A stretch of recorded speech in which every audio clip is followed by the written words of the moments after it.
Bonsoir à toutes et à tous et merci de nous rejoindre ce soir sur l'antenne de KTO. Nous sommes comme toujours dans le grand amphithéâtre du Collège des Bernardins et l'émission de ce soir est intitulée « Quelle stratégie militaire pour la France en Méditerranée ?» Pour répondre à cette question, deux invités sur le plateau.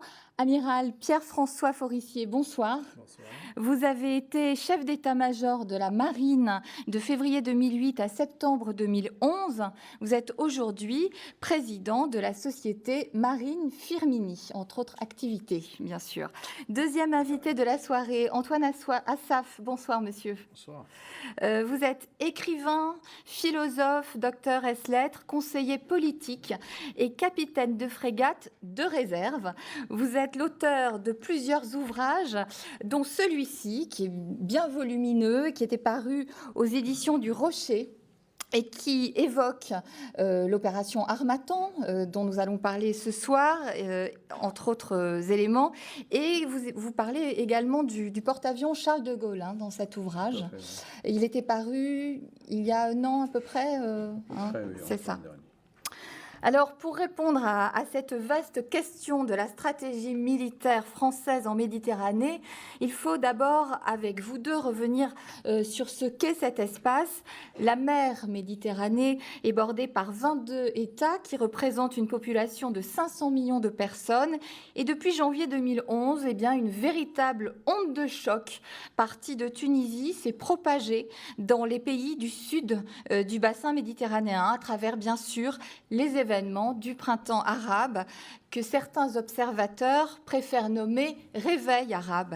La Méditerranée reste bien un espace sous tension depuis ces récents bouleversements du printemps jusqu'à l'actualité immédiate. Alors, en ce début d'émission, j'ai proposé à nos deux invités de déplier ensemble cette carte de la Méditerranée au paysage complexe. Amiral Forissier, on ne se cantonnera pas ce soir à une vision nord-sud trop réductrice, mais j'aimerais plutôt que vous rappeliez aux téléspectateurs de KTO eh bien justement la diversité des zones méditerranéennes et que vous nous éclairiez sur leurs connexions qui sont souvent complexes. Effectivement, la Méditerranée est un endroit extrêmement compliqué. Les gens imaginent que c'est un lac, une petite mer avec une unité qui est celle de son climat. Effectivement, les paysages méditerranéens, que ce soit sur la rive nord, sur la rive est ou sur la rive sud, sont très très semblables. Et puis vous avez cet éternel ciel bleu avec ses lumières fantastiques qui crée véritablement une unité. Mais quand on y regarde de plus près, il faut d'abord savoir qu'est-ce qu'on appelle la Méditerranée, parce que selon les interlocuteurs qu'on a en face de nous, cette conception est très très différente. Effectivement, nous sommes plutôt des Occidentaux, donc quand nous parlons Méditerranée, nous voyons essentiellement le bassin occidental. D'autres voient plutôt le bassin oriental. Nos amis américains, quand on leur parle de Méditerranée, voient une vaste zone qui va des Açores jusqu'en Afghanistan. Nos amis britanniques, quand on leur parle de Méditerranée, voient plutôt le Moyen-Orient. C'est une question de point de vue. Absolument. Et ça, c'est une constante de l'histoire. Pendant toute l'histoire, cet endroit a été à géométrie variable. Et c'est un endroit où les paramètres changent tout le temps et où on est dans le temps long. Je pense que ce n'est pas un hasard si c'est sur les rives de cette mer qu'est née l'idée du monothéisme. Mais quand on est en Méditerranée, quelque part, on n'est pas loin de l'éternité. Et on est en tout cas très très loin de l'écume des jours. Et il faut toujours se replacer dans le temps long. La Méditerranée, physiquement, c'est essentiellement des montagnes, avec de l'eau au milieu et une bande côtière qui parfois est très très réduite. Et au-delà de ces montagnes, il y a un monde extrêmement varié selon qu'on est au nord, à l'est ou au sud. De façon simplificatrice, un certain nombre de gens imaginent que la Méditerranée, c'est le confluent du nord et du sud. Ça n'est pas faux, mais ça n'est pas que ça. Parce que rien n'est homogène dans cette mer-là, à commencer par la côte nord. La côte nord, certes, c'est celle des pays européens. Mais il ne faut pas oublier qu'il y a toute une zone assez compliquée qui est la zone balkanique. Vous avez des antagonismes sur cette côte nord historiques et qui sont aujourd'hui encore très prégnants. Par exemple, l'antagonisme entre la Grèce et la Turquie. Antagonisme qui se joue de façon très concrète sur l'île de Chypre, où vous avez un État chypriote membre de l'Union européenne qui n'est pas reconnu par la Turquie. Et ça, c'est au milieu de la Méditerranée. C'est des tensions qui ne sont pas des tensions nord-sud, mais qui existent, je dirais, depuis presque la nuit des temps. Il y a également l'idée qui consiste à dire les riches sont au nord et les pauvres sont au sud. À part que l'État d'Israël est quand même un pays riche et qu'il n'est pas au nord et que la Grèce et les pays balkaniques ne sont pas des pays très riches. Et la Grèce, qui avait bénéficié au cours des décennies passées de l'effet Union européenne, est en train de vivre une crise qui est extrêmement grave et qui fait que la zone grecque n'est pas une zone de richesse économique. Donc, on ne peut pas simplifier à l'extrême. Et en fait, on a là une espèce de mosaïque dont les pièces bougent en permanence avec quelques grandes constances. Alors, les constances, quelles sont-elles ? D'abord, cette mer est extrêmement belligène. Il faut quand même savoir que depuis le début de l'humanité, entre un tiers et la moitié des conflits qui ont eu lieu entre les hommes se sont passés dans la région méditerranéenne. Aujourd'hui, la Méditerranée est une des zones les plus militarisées du monde. C'est en train de changer avec l'Asie qui est en train de se militariser, mais c'est un fait. La confrontation de la guerre froide entre l'OTAN et le pacte de Varsovie a trouvé en Méditerranée un face-à-face extrêmement puissant, et en particulier par le nombre. Moi, j'ai navigué à une époque où en Méditerranée cohabitaient dans cette guerre froide la 5e escadra soviétique et la 6e flotte américaine. Ça faisait beaucoup de monde. Et tous ces gens-là se regardaient en chien de faïence et se marquaient les uns les autres. Donc c'est un endroit extrêmement dangereux, extrêmement compliqué, où finalement toutes les passions humaines finissent par s'exprimer. Alors, on voit déjà mieux au sein de ce paysage, mais j'aimerais me tourner vers vous, Antoine Assaf, avant d'aller vers d'autres questions, sur l'idée que la Méditerranée, ce bassin-là, c'est aussi un carrefour où se rencontrent diverses cultures et où se rencontrent des religions diverses également. Oui, tout à fait, parce que pour compléter un peu la belle introduction de l'amiral Clair, comme il a l'habitude d'être, vous savez, les Juifs n'aimaient pas la mer. Et ils avaient une flotte qui n'était pas celle de Phéniciens, mes ancêtres, qui contrôlaient absolument toutes les côtes, jusqu'à même sortir de la Méditerranée vers l'Angleterre, qu'ils ont baptisé d'ailleurs du nom de Bartania. Les Anglais sont furieux de savoir que c'est la première conquête de leur île avant Guillaume le Conquérant. C'est un nom phénicien, c'est Terre Bartania de l'État.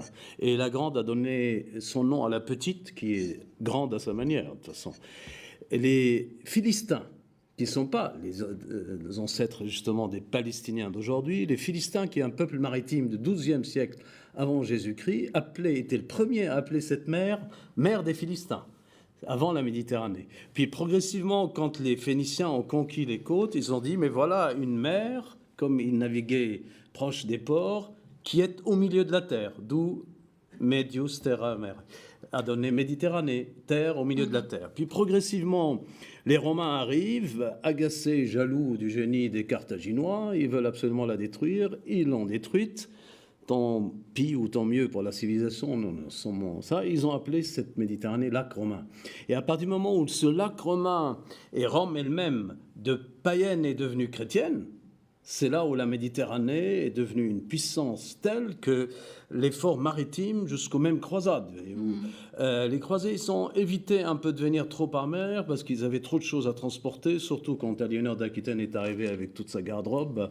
Ils ont progressivement découvert la côte et ce sont les Vénitiens qui, grâce à leur bourse magnifique, n'est-ce pas, la fameuse Venise, qui avait la bourse qui est l'équivalent de New York, n'est-ce pas, Baltior, ils ont pu créer cette flotte, c'est eux qui ont créé cette flotte bateau, qui ont justement permis à la Méditerranée jusqu'à nos jours, jusqu'aux expéditions du 19e siècle et actuelles.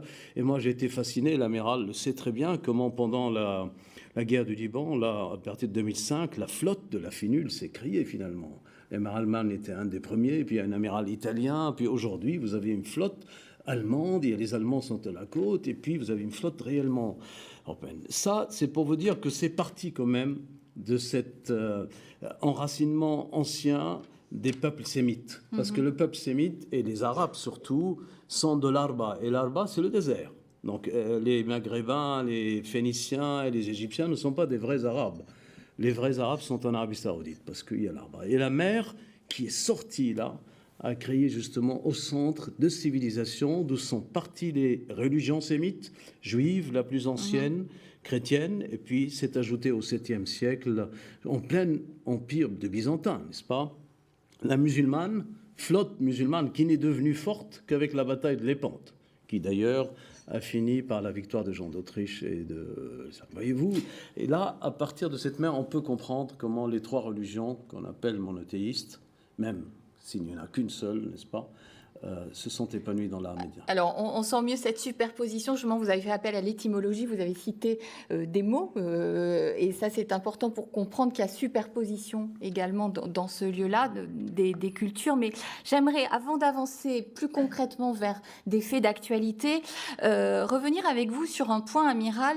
On peut lire, quand on s'intéresse à la Méditerranée, qu'elle reste l'une des mers les plus importantes au monde, en raison de sa position de carrefour culturel, on disait, de son ancrage dans la mondialisation des échanges, de la présence des grandes puissances.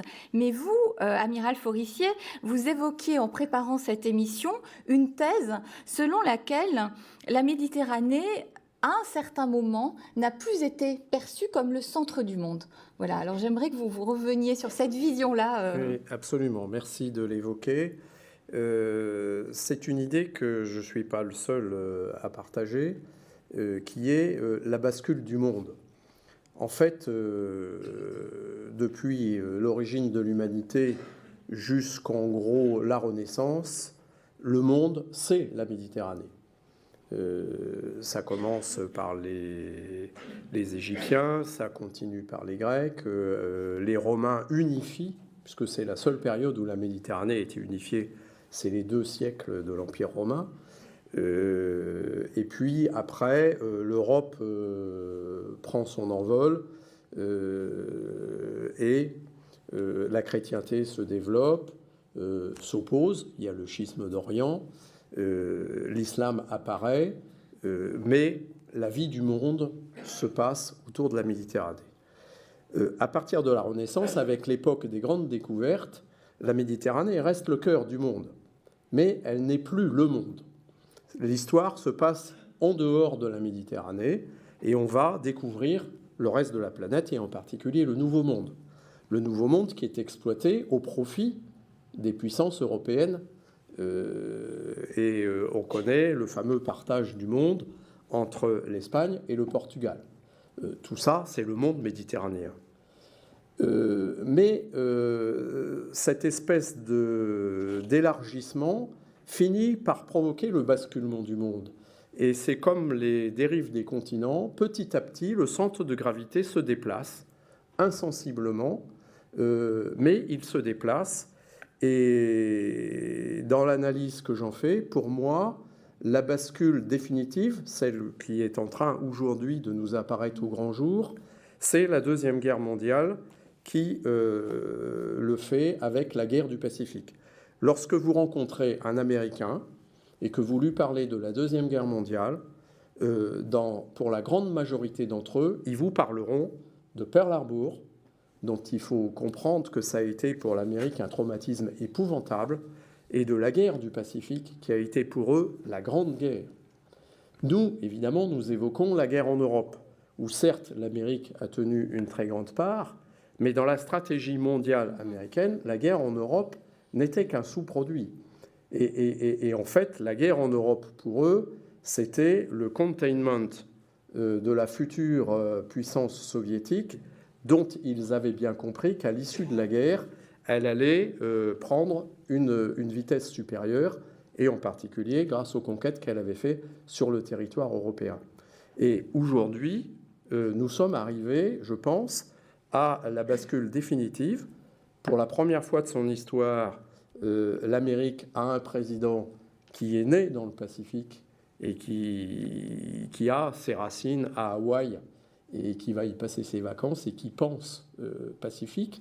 En ce qui concerne les forces militaires en Méditerranée américaine sont en décroissance régulière et toutes ces forces, on les retrouve en océan Indien et dans le Pacifique, et on est en train de voir se mettre en place les prémices d'une, je ne sais pas si c'est une nouvelle guerre froide, mais disons d'une balance de puissance au milieu du Pacifique entre le monde occidental dont le leader est l'Amérique et le monde asiatique dont le leader aujourd'hui est en train de devenir la Chine. Moi, qui ai passé de nombreuses années en Bretagne et qui ai eu conscience de vivre dans ce que les Bretons appellent Penarbet, c'est le bout du monde, je dis que la carte que nous devrions avoir dans nos écoles aujourd'hui, la carte du monde, c'est plus une carte avec l'Europe et la Méditerranée au milieu, c'est une carte avec le Pacifique au milieu, et Penarbet porte bien son nom parce qu'il est sur le bord gauche de la carte, et après, il n'y a plus rien. Antoine Assaf, vous réagissez comment à cette vision-là? Je réagis comme un Phénicien peut réagir contre un Breton. Mais, amiral, première remarque, la mer Méditerranée n'est pas une mer, c'est un ancien océan. Cet océan s'appelait Thétis et à l'époque, il faisait partie même de l'Atlantique. On disait que c'était une partie de la mer Atlantique. Et quand à une époque, Gibraltar, là où il y a Gibraltar, s'est fermé, cette mer, on l'a appelée la salinité mycéninienne. Ça a refermé, et puis il y a eu tellement de sel, puis progressivement, elle s'est ouverte. Et elle dépend d'ailleurs des massifs africains. Et puis aujourd'hui, quand on la regarde, elle a ouverture vers l'océan Indien par le canal de Suez. Et vous savez que tout passe par là. Même notre région Middle East, Proche-Orient, a été baptisée par les Anglais exprès parce que c'était pour eux le passage vers l'empire qu'ils avaient en Inde. Et puis après, il y a cette ouverture vers l'Atlantique. Quant aux Américains, vous savez, la grande théorie qui leur a permis, après la conquête de l'Ouest, après les 13 États fondateurs de Washington, l'indépendance qu'ils ont eue grâce à nos amiraux, n'est-ce pas, encore de grâce, et l'autre Lafayette, quand ils ont été vers l'Ouest, avec Lewis and Clark, ils ont compris après, jusqu'à leur amirauté, à Annapolis, c'est la thèse stratégique aujourd'hui, c'est que si vous voulez protéger l'Est, il faut conquérir le Pacifique. Mais c'est l'Est qu'ils protégeaient. Et aujourd'hui, ils se sont tellement rendus compte que pour protéger New York même, il faut que la 5e flotte soit dans le Golfe Persique et la 7e à Oman. Voyez-vous comment la Méditerranée, quoi qu'on fasse, quoi qu'on tourne, on peut même mettre le centre du globe terrestre à Tahiti. Vous aurez une très belle carte bleue. Il y aura un petit point, n'est-ce pas? On reviendra toujours à la Méditerranée pour cette cause stratégique. Il y a une autre raison aussi, c'est que celui qui a transformé la Méditerranée est un pauvre pêcheur, Pierre. Et en baptisant Rome, regardez ce que Rome est devenu. Alors, le temps avance et j'aimerais qu'on aborde justement des faits plus proches de nous. J'aimerais qu'on revienne quelques minutes sur l'opération Harmattan dont il est question justement dans ce livre, Antoine Assaf, qui s'est bien sûr déroulée en Méditerranée. Je rappelle qu'elle a été menée par la France en Libye pendant 7 mois, entre le 19 mars et le 31 octobre 2011. Amiral Forissier, vous étiez alors chef d'état-major de la Marine durant les 6 premiers mois de l'opération, puisque vous êtes parti le 12 septembre. Et quel bilan militaire peut-on aujourd'hui tirer de cette opération? Et puis surtout, quelles en furent, selon vous, les caractéristiques les plus essentielles? Alors d'abord, je voudrais dire que ça n'était pas une opération française, même si Oui, la France oui. y a tenu toute sa part. Au début, c'était une opération menée par une coalition. Et cette coalition, au bout de quelques semaines, s'est intégrée dans le système de commandement de l'OTAN. Bien que ce ne soit pas l'OTAN qui soit intervenue en tant que telle, puisque un certain nombre de membres de l'OTAN n'ont pas participé à l'affaire, mais c'est quand même les structures de l'OTAN qui ont permis d'assurer le commandement de cette opération. Alors évidemment, cette opération, pour nous, elle a été très importante parce que je dirais que pour la marine française, ça a été la redécouverte du combat. Parce que nos armées sont au combat, malheureusement, depuis un certain nombre d'années, essentiellement en Afghanistan. La marine y avait tenu avec le porte-avions et avec ses fusiliers marins un certain nombre d'opérations, mais ça n'était pas le cœur de la marine, c'était pas l'ensemble des marins qui étaient concernés par un combat qui est quand même en Afghanistan très aéroterrestre. Là, nous sommes arrivés dans une opération qui se passait donc en mer Méditerranée et où la dimension navale était forcément très importante. Et c'est une opération qui s'est inscrite d'emblée dans la durée et qui nous a obligés finalement à faire participer quasiment tout le monde. Donc toutes les composantes de la marine ont été impliquées dans cette affaire. Quasiment tous nos bateaux de combat y sont passés d'une manière ou d'une autre. Et donc le bilan pour la marine à l'issue de cette campagne Harmattan, ça a été que l'ensemble de la marine a repris contact avec ce que c'est que le combat. Moi, j'appartiens à une génération qui n'a pas véritablement connu ça, puisque nous étions la génération de la guerre froide. Moi, je suis un fils de la dissuasion et j'ai pratiqué un sport qui consistait à rendre la guerre impossible. Et d'ailleurs, nous y avons pas trop mal réussi. Mais avec la disparition de la guerre froide, on sentait bien que le paysage allait changer. Et là, je dirais que c'est une des conséquences de la fin de la guerre froide. La guerre en tant que telle n'est plus aussi impossible qu'avant et elle ressurgit. Et donc nous avons à tenir notre place dans ce monde un petit peu perturbé. Et voilà, je crois que c'est ce qu'on peut dire. Ce qui a été souligné également au sujet de cette opération, c'est cette mobilisation forte des hommes sur du long terme. Je ne sais plus, j'ai lu quelque part qu'on a dit durant cette opération que ces hommes devaient tenir, il fallait de la résistance. Hein, oui, absolument, parce que pour le marin qui navigue, il est habitué à naviguer, il est habitué à durer longtemps en mer, mais il y a un paramètre qui est assez difficile à gérer, et d'ailleurs on le voit bien avec les candidats du Vendée Globe. Ce qui est problématique, c'est l'incertitude sur la date de la fin. Parce que quand vous avez quelque chose à faire qui va vous mobiliser toute votre énergie, quand vous savez la durée de l'effort que vous avez à faire, vous arrivez à vous organiser et finalement à consommer vos forces dans un espace-temps que vous avez prédéterminé. Là, ça n'était pas le cas. Et donc, il fallait en permanence vérifier comment on épuisait un certain nombre de capacités et un certain nombre de gens et comment on les régénérait pour permettre de tenir dans la distance.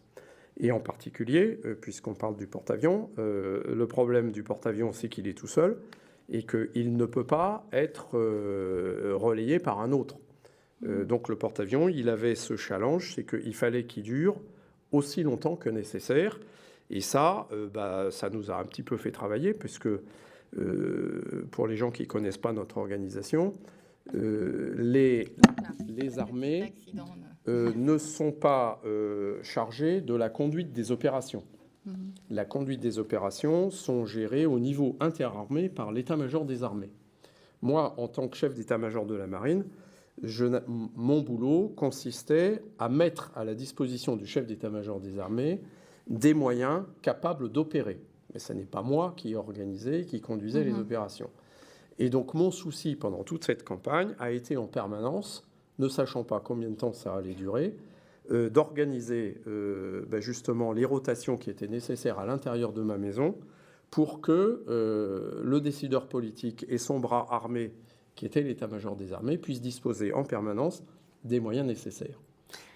Alors, Antoine Assaf, dans le texte que vous proposez, dans cet ouvrage, texte intitulé « Les guerres justes et la vocation de l'Europe », lorsque vous évoquiez justement les enjeux stratégiques au Proche-Orient, vous reveniez sur l'importance d'avoir justement une présence de la force navale en Méditerranée et vous donniez des arguments. Alors, j'aimerais que vous reveniez sur un certain nombre de ces arguments. Oui, avant tout, j'ai voulu ce livre en toute modestie parce que les marins en France, l'amiral le sait bien, ils ont un côté pudique, modeste, ils parlent jamais d'eux, alors que j'ai fréquenté des marines italiennes, alors je vous dis pas s'il y a un Italien dans cette salle, ou bien la marine anglaise, et puis je me suis dit, il faut leur donner la parole. Moi, je terminais l'opération qui est juste avant Harmattan à Gapente. J'étais avec l'amiral Kérégnard.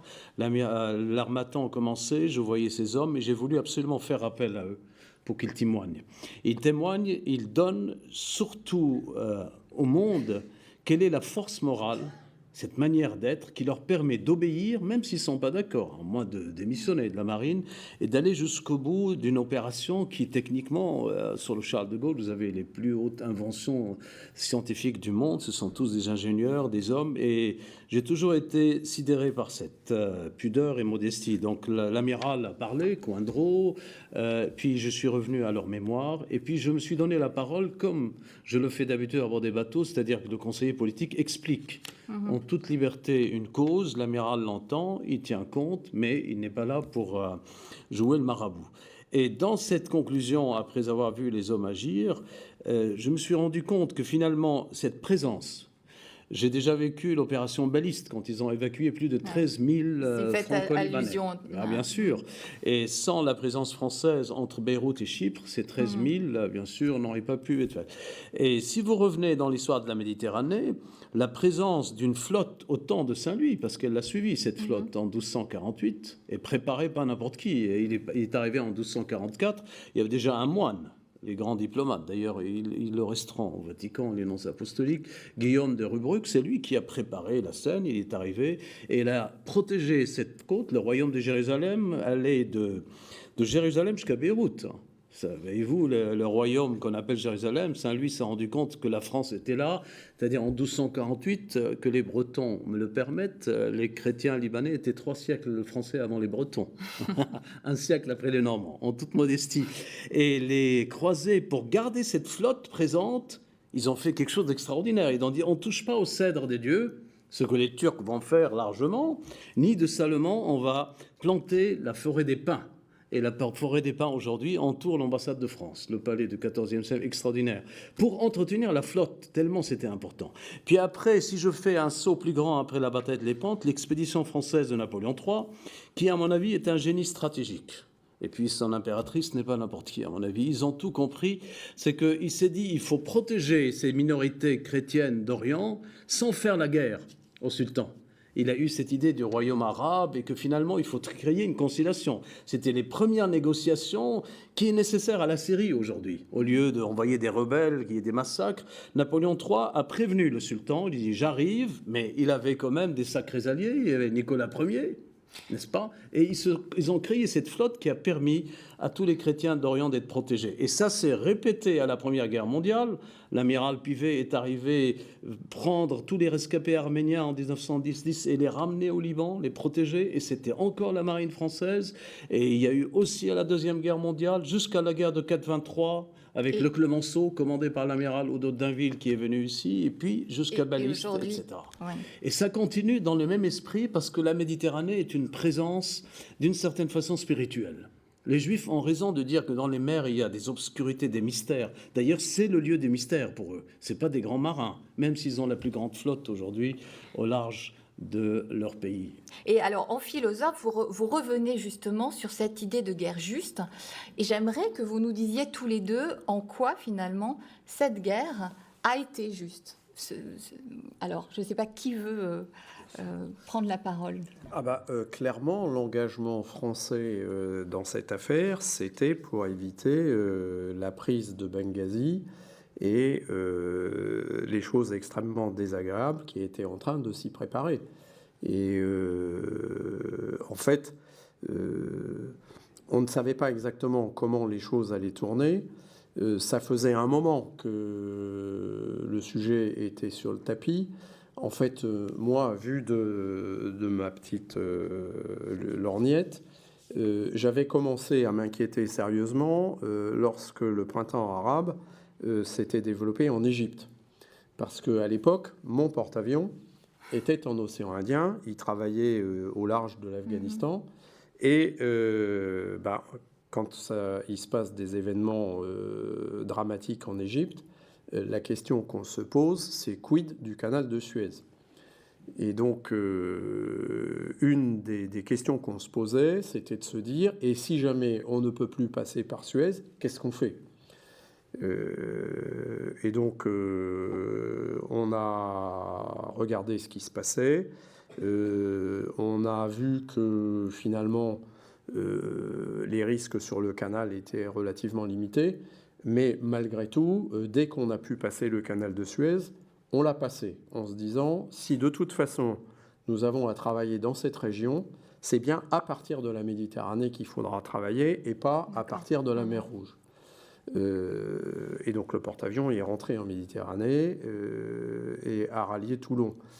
Au début, nous discutions avec nos alliés et la discussion était plutôt sur une opération humanitaire. Il y avait des gens qui étaient bloqués en Libye.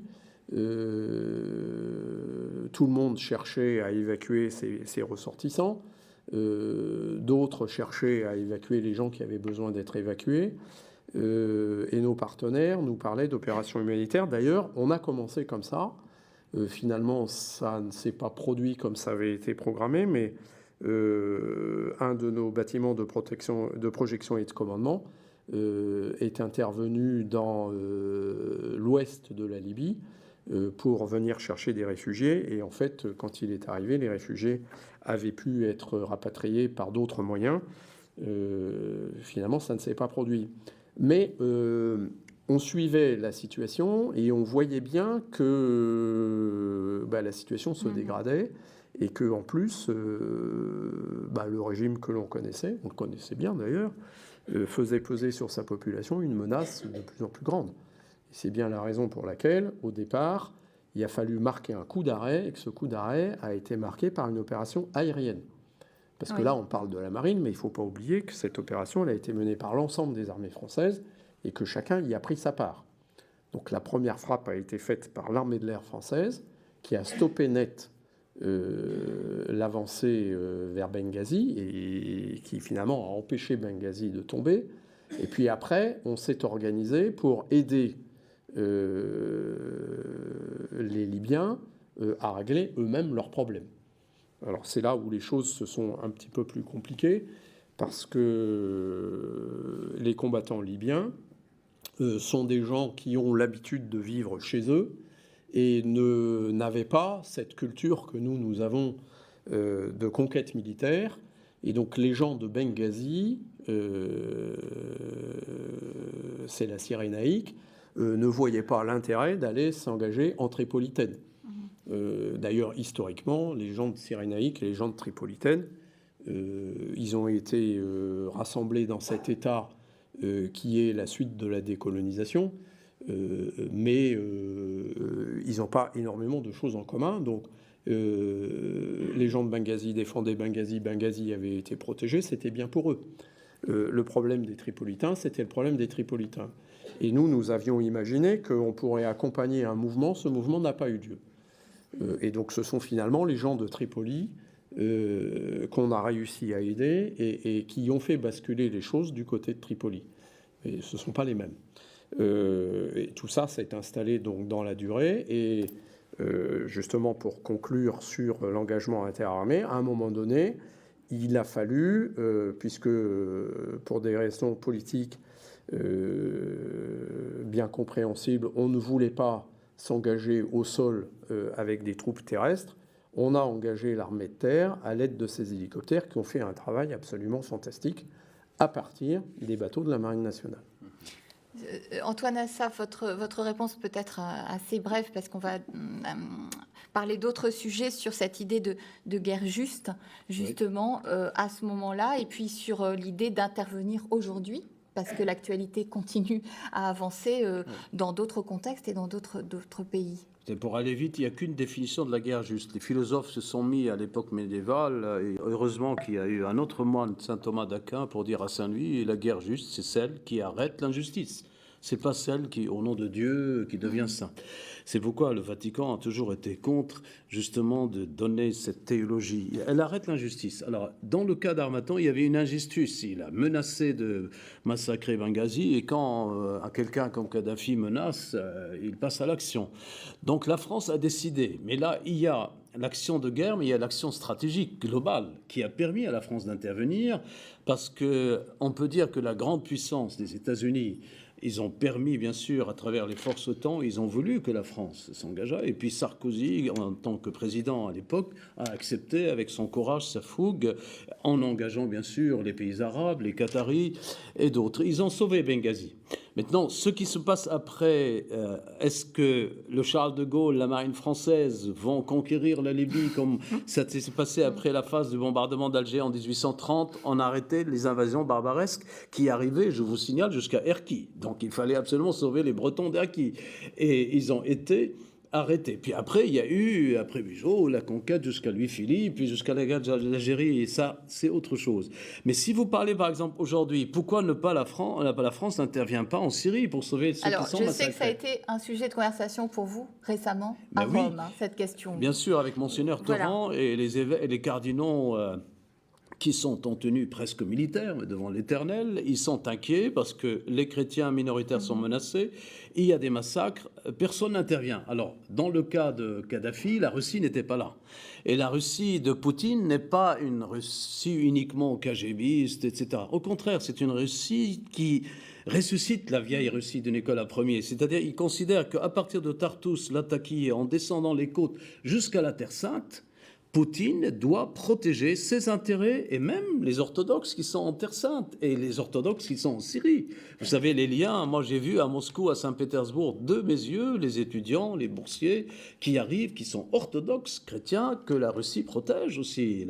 La Sainte Russie n'est pas absente de l'histoire. Et pour la Syrie, il y a cette question de la Russie et la Chine, accessoirement derrière, qui bloque, bien sûr, parce que cette flotte qui est à Tartous, équilibrée par celle, la 5e dans le golfe Persique et la 7e à Oman, fait que les États-Unis, jusqu'aujourd'hui, ils ont appelé un sommet, comme vous avez vu, Lavrov et Poutine n'accepteront pas qu'on attaque la Syrie comme on a attaqué la Libye, même si Medvedev lui-même a dit que ce régime qui dure depuis 4 ans de la famille Assad n'est pas éternel. Et donc, même si les réfugiés, la population civile est en grande souffrance et a besoin de secours. Ils viennent chez nous. Curieusement, l'histoire se fait à l'envers. 30 ans de présence syrienne avec guerre et occupation.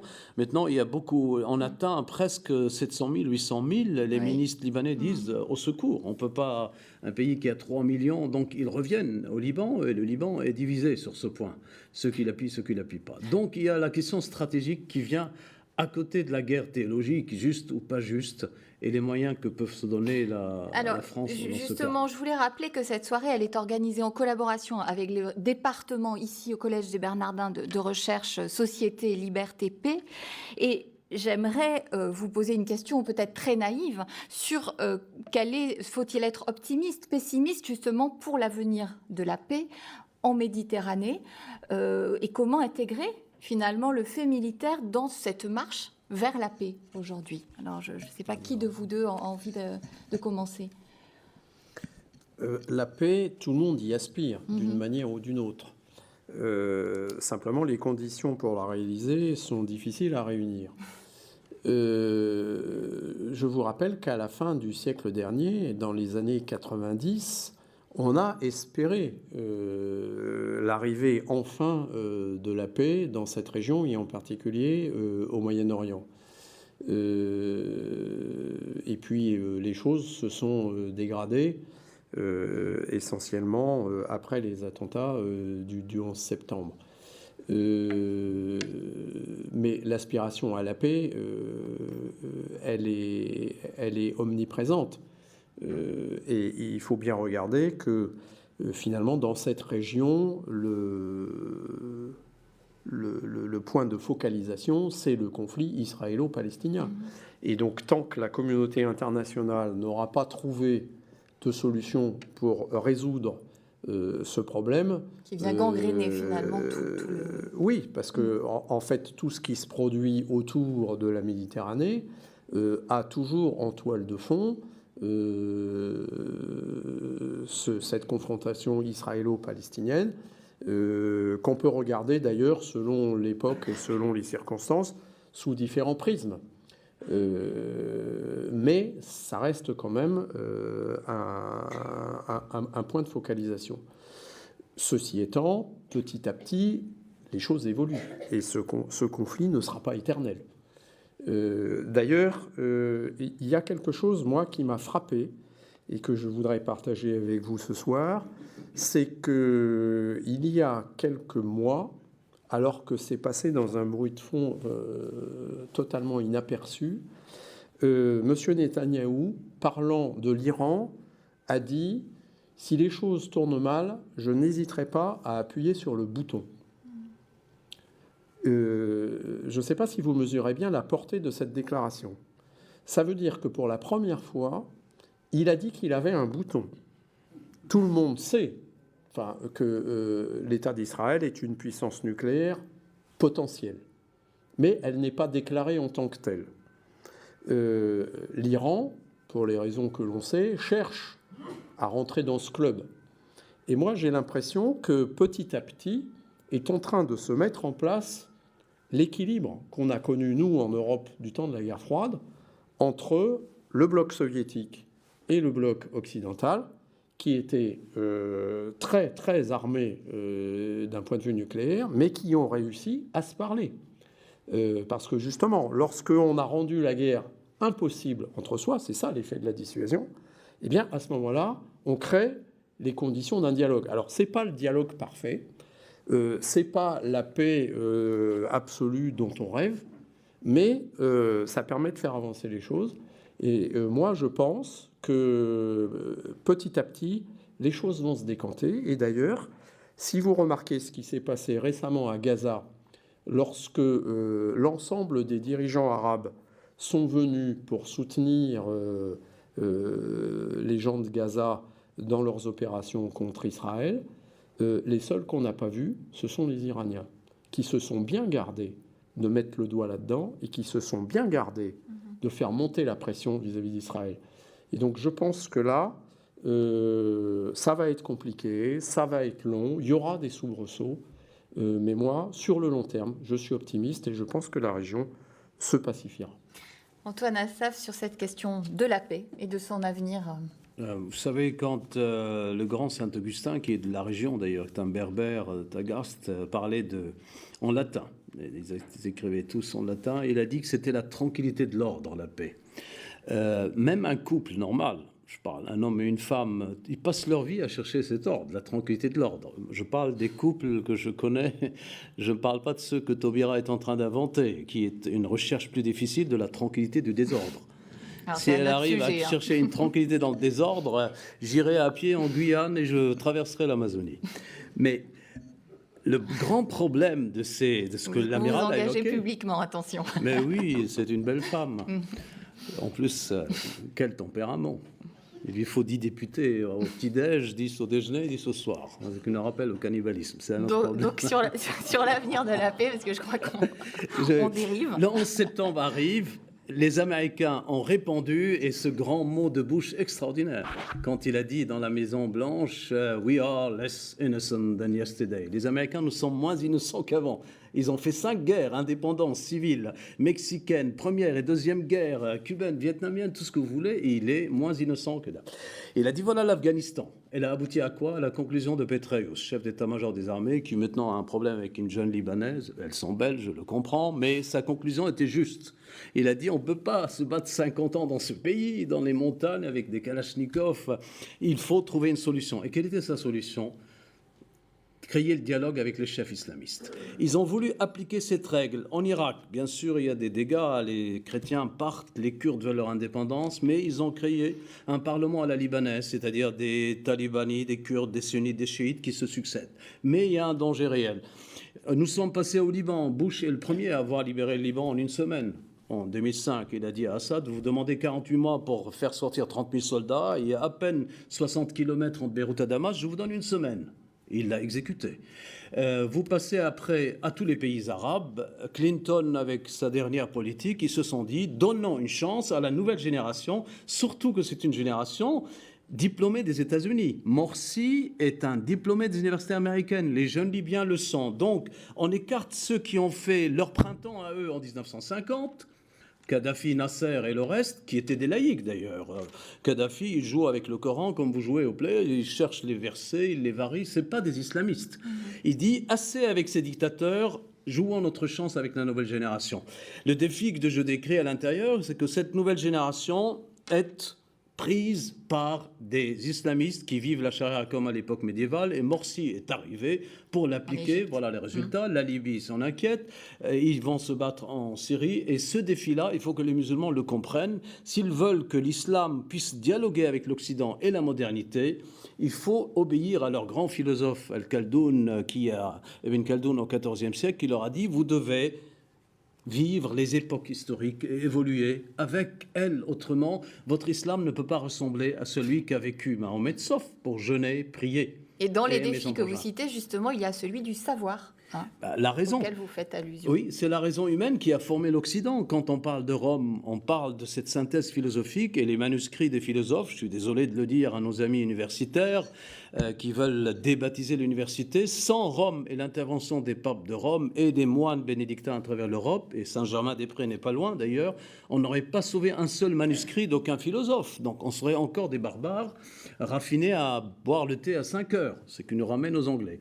Mais quand vous regardez de près ce baptême de la Méditerranée, ce retour à la raison, à la philosophie, c'est la raison, on se dit, j'ai cette foi, mais comment la vivre humainement? Car je ne suis pas un marabout, je ne suis pas un ange, je suis un être composé de corps et d'âme. Les musulmans veulent appliquer une charia qui date du 7e siècle, que Mahomet l'appliquait juste pour régler un problème dans le désert. Et avec les femmes, il était beaucoup plus tendre et plus que tendre que les charias que ceux d'aujourd'hui. Il ne les battait pas, il se faisait battre peut-être. Mais le problème radical de ces islamistes, s'ils veulent continuer, ils vont perdre. Morsi ne peut pas rester au pouvoir. Ce n'est pas 1 300 000 Égyptiens qui manifestent pour dire, pour tous là-bas, ils arrivent. Ils disent Morsi dégage. Et là, il y a des centaines et des centaines de morts. 20 condamnés à mort. Il y a un désordre. Il y a une générosité dans ces pays de donner sa vie si radicale qu'on ne peut pas trouver dans une manif ici, parce qu'elle fera peur. On n'est pas autant de tiers et des murs de Paris. Dans le mur, il faudra que Paris va en murmurant, comme on disait, autant de tiers qui a donné la commune. La France met un temps à faire une révolution, à décapiter 30 000 têtes, comme au temps de la Révolution française. Là-bas, c'est peut-être chaque 3 semaines, vous avez des gens qui descendent, qui meurent, des femmes. Il faut que les musulmans le sachent. Si l'Amérique a joué cette stratégie de leur donner le pouvoir, il faut que ce soit équilibré par une raison équilibrée, mesurée, qui donne aux islamistes une part dans le gouvernement pour qu'ils s'expriment, mais qui laisse tous ceux qui ont été formés en Occident avec leurs ordinateurs, leur Facebook, leurs droits, s'exprimer librement et permettre à ce qui n'est pas la finalité de l'humanité, pour moi, la démocratie, c'est-à-dire un moyen d'exercer sa liberté. Et trouver cet équilibre, finalement, et bien sûr, qui n'est pas encore trouvé. Vivre dans une Méditerranée ouverte au monde. Alors, je vous arrête parce qu'il y a un aspect qu'on n'aura malheureusement pas le temps de développer ce soir, c'est des initiatives plus politiques et économiques qui ont été prises pour la Méditerranée. Je pense notamment à l'Union pour la Méditerranée qui avait été relancée en 2008 par Nicolas Sarkozy et qui était en fait dans la continuité du processus de Barcelone. En 2 mots, est-ce qu'on peut encore croire dans ce projet-là de l'Union pour la Méditerranée, selon vous? Alors, Antoine Assaf ou Amiral Fourissier? Croire dans ce projet-là, je ne sais pas, mais il faut un projet méditerranéen. Comme on le disait au début de cet entretien, la Méditerranée est un endroit où tout le monde se réunit, souvent dans la confrontation, mais où il y a des échanges qui se produisent. Et ces échanges, ils doivent commencer par se connaître et se parler. Donc l'initiative de Barcelone, c'est bien ce qu'elle cherchait à faire. Elle a créé le 5+5, qui était déjà un pas en avant considérable. Avec l'Union pour la Méditerranée, l'ambition, c'était d'élargir à l'ensemble du pourtour méditerranéen. Mais de toute façon, on voit bien aujourd'hui que cette nécessité de dialogue, si on veut qu'un jour on puisse vivre en paix autour de cette belle mer, s'imposera à tout le monde. Ce qui est la reconfiguration, en plus depuis les événements du printemps arabe. Absolument. Et c'est là où je voudrais un peu témoigner, parce que moi, j'ai participé dans mon domaine de compétences aux discussions 5+5, donc les 5 du Nord et les 5 du Sud. Ce qui était frappant, pour moi, c'était de réaliser que finalement, le dialogue Nord-Sud, il existe quelque part. Et donc le 5+5 n'apportait pas grand-chose de plus, mais ce qui était fondamental et qui, pour nous motivait de façon extraordinaire, c'est que c'était une des rares enceintes où les 5 du Sud parlaient entre eux. Et que nous avons découvert dans ces instances-là que c'était très difficile pour eux de se parler. Et qu'ils avaient besoin d'une structure parce que généralement leurs frontières sont fermées et il n'y a pas beaucoup de communication. Alors ça s'explique. Ça s'explique très bien parce que les principales communications dans le monde, mais en Méditerranée en particulier, c'est les communications commerciales. Or, aujourd'hui, les flux commerciaux, ils sont nord-sud ou sud-nord. Grosso modo, il y a de l'énergie et puis quelques matières premières qui montent du sud vers le nord. Et puis, il y a des produits manufacturés qui viennent du nord et qui vont vers le sud. Mais le commerce entre les différents pays du sud, il est quasi inexistant. Alors, Amiral, je suis vraiment forcée d'interrompre votre propos. Je crois que ce sera l'objet, ça pourra faire l'objet d'un autre débat, ces aspects plus commerciaux, économiques. Je vous remercie vraiment tous les deux pour votre présence ce soir sur le plateau au Collège des Bernardins. Amiral Fourissier, Antoine Assaf. Quant à moi, je vous donne rendez-vous dès la semaine prochaine pour un nouveau mardi des Bernardins, toujours en direct du Collège des Bernardins. Bonsoir et bonne fin de soirée sur KTO. Merci.